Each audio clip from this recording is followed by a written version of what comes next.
আমন্ত্রণ জানাচ্ছি আপডেট সংবাদে। শুরুতেই জানিয়ে দিব গুরুত্বপূর্ণ শিরোনাম, এরপরেই থাকবে বিস্তারিত। শুরুতেই জানিয়ে দিব ইসরায়েল হামাস যুদ্ধের ভয়ঙ্কর আপডেট। এদিকে ইরান এবং হিজবুল্লাহ শক্তিতে বলিয়ান ইয়েমেনের হুতি যোদ্ধারা ভয়ে কাঁপছে ইহুদিবাদী ইসরায়েল। কম্পন ধরা শুরু হয়েছে ইহুদিবাদী ইসরায়েলের যুদ্ধবাজ প্রধানমন্ত্রী বেনিয়ামিন নেতানিয়াহুর। এরপর জানাবো ৪ মাসে হামাসের মাত্র ২০% টানেল ধ্বংস করতে পেরেছে ইহুদিবাদী রাষ্ট্রটি ইসরায়েল। আরও জানিয়ে দিব ১১৬তম দিনেও গাজা ইসরায়েলি অপরাধযোগ্য অব্যাহত। এদিকে রাশিয়া ইউক্রেন যুদ্ধের ভয়াবহ আপডেট। আধুনিক যুদ্ধে গেম চেঞ্জার হয়ে উঠেছে যে গোলা যা আছে নেটোর কাছে, এবার পাল্টা জবাব দিবে রাশিয়া। আরও জানাবো রাশিয়া ইউক্রেন ভয়াবহ যুদ্ধের মধ্যেই এবার রাশিয়া নিয়ন্ত্রিত দনেৎস্ক অঞ্চলে গোলার আঘাত, নিহত ৩। এরপর জানাবো ইয়েমেনের হুতি বিদ্রোহীদের লাগাম টানতে এবার চীনের কাছে সাহায্য চাইছে যুক্তরাষ্ট্র। এবার লোহিত সাগরে হামলা বন্ধ করতে ইরানকে কি চাপ দিবে চীন, থাকবে সম্পূর্ণ বিস্তারিত। এবং সর্বশেষ জানিয়ে দিব পাকিস্তানের সাবেক প্রধানমন্ত্রী ইমরান খানের ২ ডজন সমর্থক আটক। ইরান হিজবুল্লাহর শক্তিতে বলিয়ান হুতি যোদ্ধারা, ভয়ে কাঁপছে ইসরায়েল। ইরানের Islamic revolutionary guards corps IRGC ও লেবানন হিজবুল্লাহর কমান্ডাররা ইয়েমেনে অবস্থান করে লোহিত সাগরে হামলা চালাতে হুতি বিদ্রোহীদের সরাসরি নির্দেশনা দিয়েছেন। ওই অঞ্চলের ৪টি ও ইরানের ২টি সূত্র রয়টার্সকে এমনটা জানিয়েছেন। হুতিদের অস্ত্র, প্রশিক্ষণ ও অর্থ দিয়ে থাকে ইরান। গাজায় হামাসের বিরুদ্ধে ইসরায়েলি বাহিনী নির্বিচার হামলা শুরুর পর ইরানের পক্ষ থেকে হুতিদের অস্ত্র সরবরাহ বাড়ানো হয়েছে। আঞ্চলিক ওই ৪টি সূত্র এমনটাই জানিয়েছে। গত ৭ অক্টোবর ইসরায়েলি ভূখণ্ডে ইরান সমর্থিত হামাস হামলা চালানোর মধ্যে এই সংঘাতের শুরু হয়। গাজায় হামলার শিকার ফিলিস্তিনিদের প্রতি সংহতি জানিয়ে হুতিরা গত নভেম্বর থেকে লোহিত সাগরে বাণিজ্যিক জাহাজে হামলা চালিয়ে আসছে। তেহরান এর মধ্যে তাদেরকে অত্যাধুনিক ড্রোন, জাহাজ বিধ্বংসী ক্রুজ ক্ষেপণাস্ত্র, সুনির্দিষ্ট লক্ষ্যবস্তুতে হামলা চালাতে সক্ষম ব্যালিস্টিক ক্ষেপণাস্ত্র এবং মধ্যপল্লার ক্ষেপণাস্ত্র দিয়েছে বলে সূত্রগুলো জানিয়েছে। লোহিত সাগর হয়ে প্রতিদিন চলাচল করা বাণিজ্যিক জাহাজগুলোর মধ্যে কোনগুলোর গন্তব্যে ইসরায়েল, সে বিষয়ে হুতিদের তথ্য ও গোয়েন্দা সহায়তা দিচ্ছেন আইআরজিসির কমান্ডার ও উপদেষ্টারা। এর ভিত্তিতেই কোন কোন জাহাজে হামলা চালানো হবে তা নির্ধারণ করা হয়ে থাকে। ওয়াশিংটনের পক্ষ থেকে গত ৩ মাসে বলা হয়েছে যে লোহিত সাগরে বাণিজ্যিক জাহাজ চলাচলের বিরুদ্ধে যে তৎপরতা চলছে তার পরিকল্পনায় ইরানের জোরালো সম্পৃক্ততারও আছে। জাহাজে হুতিদের হামলা চালানোর ক্ষেত্রে দেশটির গোয়েন্দা তথ্য গুরুত্বপূর্ণ ভূমিকা রাখছে।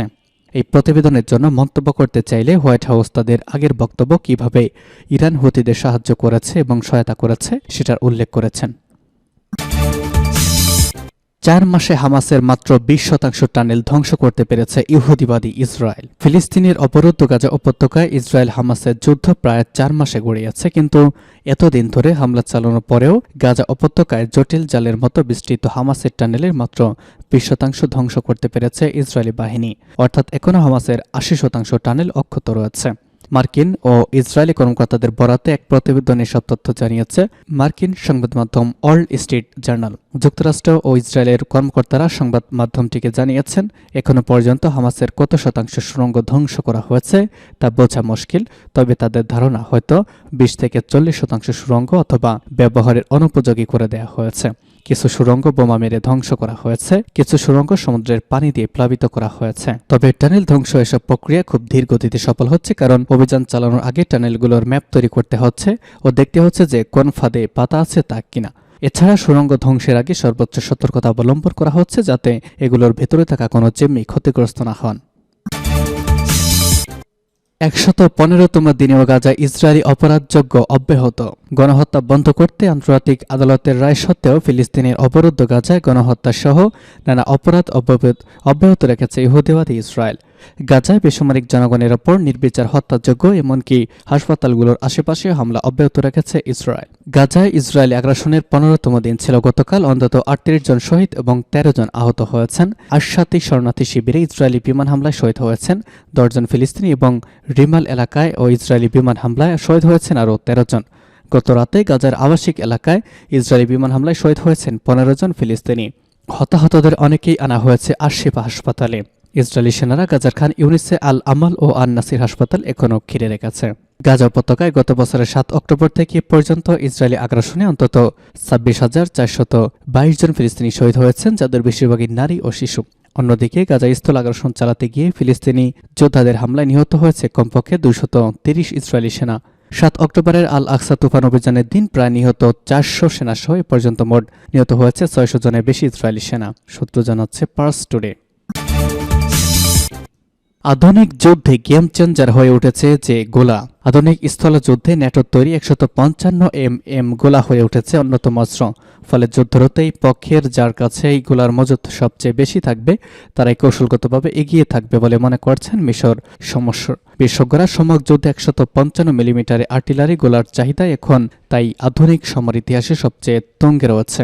ইউক্রেনে যুক্তরাষ্ট্র পশ্চিমারা ঠিক যতদিন এইগুলা সরবরাহ অব্যাহত রাখবে ততদিন রাশিয়াকে ঠেকিয়ে রাখতে পারবে জেলেনস্কি বাহিনী। এমনকি অবরুদ্ধ গাজায় হামাসের অবকাঠামো ও বেসামরিক স্থাপনা ধ্বংসেও এইগুলার ব্যবহার করছে ইসরায়েলি বাহিনী। দ্বিতীয় বিশ্বযুদ্ধের পর ফ্রান্স প্রথম এইগুলার উদ্ভাবন করেছেন, তারপর নেটো সহযোগিতায় ধারাবাহিকভাবে এইগুলার আধুনিকীকরণ হয়েছে। নিখুঁত টার্গেট আর ওয়ারহেডে ধ্বংস করার কারণে বর্তমানে বিশ্বব্যাপী বিভিন্ন সেনাবাহিনীর কাছে যত ধরনের গোলা রয়েছে তার মধ্যে এটি সবচেয়ে কার্যকর বলে পরীক্ষিত। রাশিয়া ইউক্রেন যুদ্ধের তথ্য। দনেৎস্কে গোলার আঘাত, নিহত 3। রাশিয়া নিয়ন্ত্রিত শহর দনেৎস্ক ইউক্রেনের সোড়া কামানের গোলায় অন্তত 3 জন নিহত হয়েছেন, আহত হয়েছেন 3 জন। ক্রেমলিন সমর্থিত কর্মকর্তারা একথা জানিয়েছেন। 2014 সাল থেকে পূর্ব ইউক্রেনের দনেৎস্ক রাশিয়ার নিয়ন্ত্রণে রয়েছে। এরপর থেকে অঞ্চলটি বারবার হামলার লক্ষ্যবস্তু হয়েছে। রাশিয়ার অভিযোগ এসব হামলায় ইউক্রেনের বাহিনী জড়িত। রাশিয়ার রাষ্ট্রায়ত্ত গণমাধ্যম প্রচার করে একটি ভিডিওতে দেখা গেছে রাস্তায় ধ্বংসস্তূপের মধ্যে মরদেহগুলো পড়ে আছে। আরেক ভিডিওতে দেখা যায় মাটিতে ছোট গর্তের মতো সৃষ্টি হয়েছে। দনেৎস্ক রাশিয়া সমর্থিত প্রশাসনের প্রধান ডেনিস পুশিলিন বলেছেন, ক্যালিনিনগ্রাদ জেলায় শত্রুদের ছোড়া গোলার আঘাতে 3 জন নিহত হয়েছেন, এতে আরও 3 বেসামরিক নাগরিক আহত হয়েছেন বলে জানান তিনি। এএফপি তাৎক্ষণিকভাবে এই ঘটনার সত্যতা যাচাই করতে পারেনি। ইউক্রেনও তাৎক্ষণিকভাবে এই ব্যাপারে কোনো মন্তব্য করেনি। 2 মাস ধরে বেসামরিক এলাকায় হামলা বৃদ্ধির জন্য রাশিয়া ও ইউক্রেন একে অপরকে দোষারোপ করে আসছে। এর আগে 21 জানুয়ারি দনেৎস্কের একটি উপশহরে চালানো হামলায় 27 জন নিহত হন। তাদের অনেকেই বাজারে কেনাকাটা করছিলেন। রুশ সমর্থিত কর্মকর্তারা এই ঘটনার জন্য ইউক্রেনকে অভিযুক্ত করেছেন। ইউক্রেন জানিয়েছে, গতকাল সারা দেশে বিভিন্ন সামরিক ও বেসামরিক এলাকায় রকেট ছুড়েছে রুশ বাহিনী। লোহিত সাগরে হামলা বন্ধে ইরানকে চাপ দিচ্ছে চীন, থাকবে বিস্তারিত। সম্প্রতি গুঞ্জন উঠেছে যে লোহিত সাগরে হুতি বিদ্রোহীদের হামলার কারণে লাগাম টানতে ইরানকে চাপ প্রয়োগ করছে চীন, তবে এই ধরনের অভিযোগ অস্বীকার করেছে ইরান।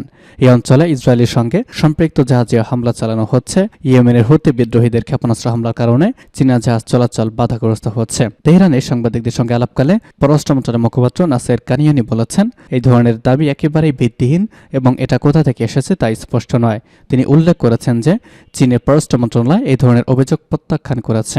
কানানি বলেন, ইসলামী প্রজাতন্ত্র ইরান এবং চীন অভিন্নতা ও যৌথ উন্নয়নের সমর্থক দুটি দেশ হিসেবে আঞ্চলিক ও আন্তর্জাতিক ন্যায় বিচার প্রতিষ্ঠা, শান্তিপূর্ণভাবে সংঘাতের সমাধান এবং নতুন উত্তেজনা মোকাবেলায় আমাদের প্রতিশ্রুতি ঘোষণা করেছে।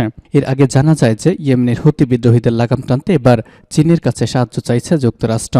ফিনান্সিয়াল টাইমসের এক প্রতিবেদনে জানানো হয়েছে, লোহিত সাগরে বাণিজ্যিক জাহাজে হামলা বন্ধ করতে ইরান যেন ইয়েমেনের হুতি বিদ্রোহীদের বোঝায়, সেজন্য তেহরানকে বোঝাতে বারবার চীনের কাছে সহায়তা চেয়ে আসছে যুক্তরাষ্ট্র। কিন্তু এ বিষয়ে বেইজিংয়ের কাছে সহায়তা পাওয়ার কোনো ইঙ্গিত মেলেনি। এবং সর্বশেষ জানিয়ে দিব, ইমরান খানের 2 ডজন সমর্থক আটক। পাকিস্তান পুলিশ কারাবন্দী সাবেক প্রধানমন্ত্রী ইমরান খানের অন্তত 2 ডজন সমর্থককে আটক করেছে।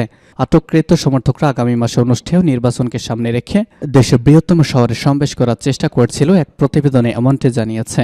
আগামী 8 ফেব্রুয়ারি নির্বাচনের আগে খানের পাকিস্তান তেহরিক ইনসাফ পিটিআই পার্টি মারাত্মকভাবে ক্ষতিগ্রস্ত হয়েছে। দলটির পক্ষে সমাবেশ নিষিদ্ধ করা হয়েছে, দলীয় প্রতীক ছেড়ে নেওয়া হয়েছে এবং কয়েক ডজন প্রার্থীকে নির্বাচনে অযোগ্য ঘোষণা করা হয়েছে।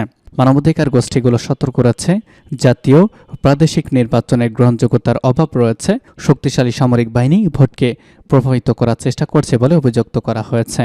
রবিবার পিটিআই কর্মকর্তারা সমর্থকদের সমাবেশের জন্য পুলিশের অনুমতি না পাওয়া সত্ত্বেও সারা দেশে সমাবেশ করার আহ্বান জানিয়েছেন, তাই তাদের গ্রেপ্তার করা হয়েছে।